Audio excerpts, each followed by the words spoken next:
also owns JYB3 Group. And one of if I may say so personally, you're a man of faith, and just a lovely, lovely family, and just truly authentic, fine Christian people. Now, John Y. Brown IV, we met through, as most of you all know, I worked for Jamie Comer at the Department of Agriculture, and Quattro, as I called him there a couple of times, he was mine and the commissioner's intern. And so we developed a friendship there and stayed connected. And if anybody talks to John or Johnny at any length at all, you will quickly see that if you play your cards right, and I've told you this before, God's got big plans for you. So whichever one of you all wants to go first, please welcome John Y. Brown. Yeah. Go right ahead. Hi, first I'd like to thank you so much, Rachel, for putting this together. And I'd like to thank the restaurant for letting us hold this event here, and thank everyone for coming. I guess you all saw the governor's race last week. Not to get right into that, but full disclosure, I was with the Comer campaign, but I really like Matt Bevin a lot. I really respect him. We'll see how the results come out on Thursday, but I'm very confident that Matt Bevin is absolutely the right candidate for compared to Conway for governor. Yeah. still holding out hope for my guy, but if it ends up being Bevin, he's my guy. And I think that if you look at the statistics, Kentucky is fifth from last in terms of credit rating in our nation. In March, we had a net loss of private sector jobs, and our regulatory structure compared to our states nearby is very tough for business. And if you look at Indiana and you look at Tennessee, they both have Republican governors, and they both have a business climate that's much stronger than ours. And if we want to have jobs in the state, we have to have right to work, we have to have lower taxes, and we have to have a Republican governor, whoever that is. And so I really feel it's very important that we all work hard and that we all go out and make sure we support whoever our nominee is and elect a Republican this fall. Of course, next year when it comes to the presidential election, we're also going to have a larger role than we typically have. The caucus, we now have a caucus here, and it's going to be earlier than it usually is, I believe. And that means we're going to have a bigger role than we ever have in choosing who our next nominee is going to be as a party. And whoever you support, I just really recommend you go out and work for him. Obviously, vote for him. And next year, by the way, Kentucky will not be a given for Republicans. Bill Clinton won here twice in the 1990s, 92 and 96. So I think we're going to have to really earn a victory in the state come next fall, or come a fall from now. Yeah.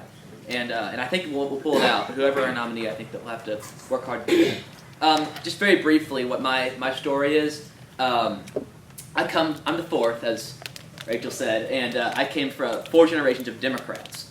My great grandpa, John Brown the First, I get to call him Senior, passed away before I was born, but he actually served in Congress under Franklin Roosevelt during the New Deal, and was very liberal, may I say, but also a very good man. Can't hold it against him too much. And my grandfather was also a Democrat. Although he is called by some the last Republican governor of the state because he did lower taxes, he did fight for limited government. So in many senses, he was one of our last conservative governors in Kentucky. So it's not totally out of the blue for me to become a Republican. I registered as a Republican about 3 years ago, and it wasn't even a hard choice for me. I'm afraid that the Democrat Party, about 40 years ago, I think, was a much more reasonable party. I think it stood for the middle class at one point in history. I think there were times when they've done some good things, but the simple fact of the matter is I think that they've moved so far to the left, moved away from, I think, the center of what makes our nation great. I think that there are certain values that really matter. I'd say that free markets, small government, I'd say a Judeo-Christian value system, and I'd say a love for our country. And I would never suggest that Democrats don't love our country, but sometimes they don't understand how great our values really are. when I took history class in high school, we were often taught that our founders were bad guys, and that's just not right. That's and I'm sorry, that's wrong. That's an incorrect view of history. We are not a perfect nation, but we are a nation that overwhelmingly has been a force of good in the world, and we need to remember that. We're also a nation that was built on Christianity, on Christian values, religious freedom, but also fundamentally our legal system, all based on Christianity. And I think that we need to get back to understanding that. So when I registered Republican, by no means are Republicans perfect, by the way. They have their issues where I don't agree on them, but overall they are so much closer to what I believe makes our nation great right now than what the Democrats are.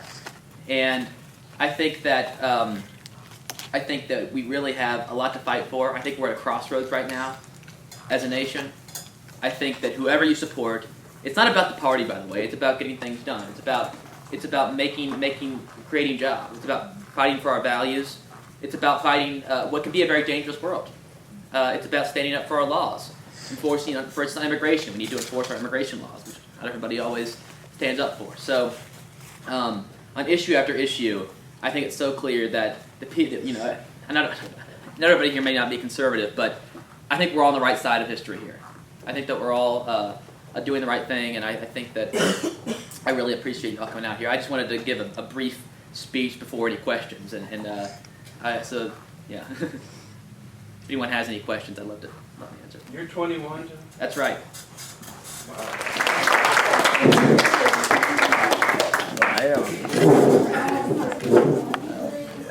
I don't have much to add, or I can't top that. I'm just really proud of Johnny, and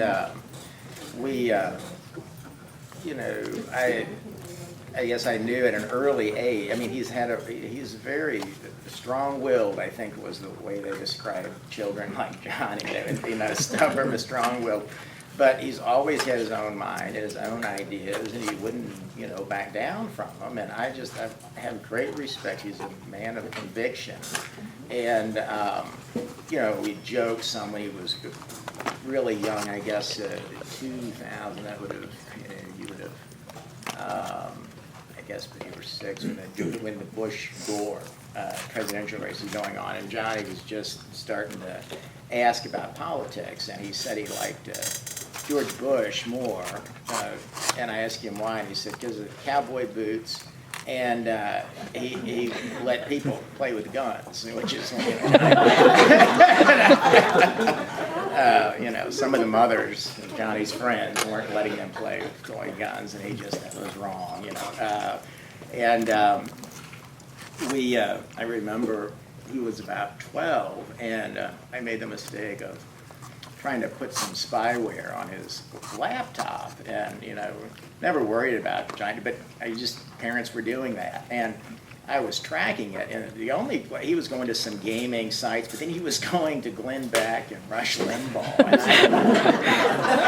and Jesus, I don't know what I do with it, and before we were just kind of laughing about it, and then I hear Johnny is coming down the stairs, and he says, "Dad," because he's angry with me, and he said, "Take this spyware off." He found it, and I said, "Well, I trust you." And he said he made the argument that I was violating his constitutional rights, invading his privacy, and I was so impressed. I said, "Give me the computer. I'm taking it off. You win."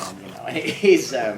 And then we started having really long, substantive discussions, and I just have great respect for his thoughtfulness and in clarity in his thinking, and I always encouraged him to think for himself. And when he was before his 18th birthday, he said, I've got to make a decision.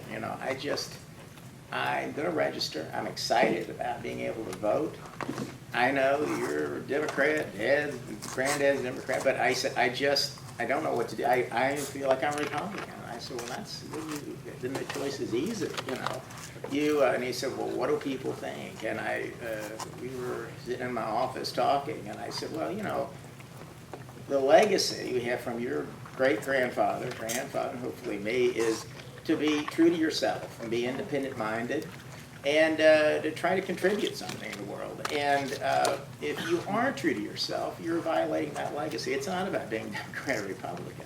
So if you want to carry on the legacy, you be true to yourself. You go register Republican, and you go do right by that, and do the best you can. And find your own niche, be your own man. He's just I think it took all the pressure off of him, and he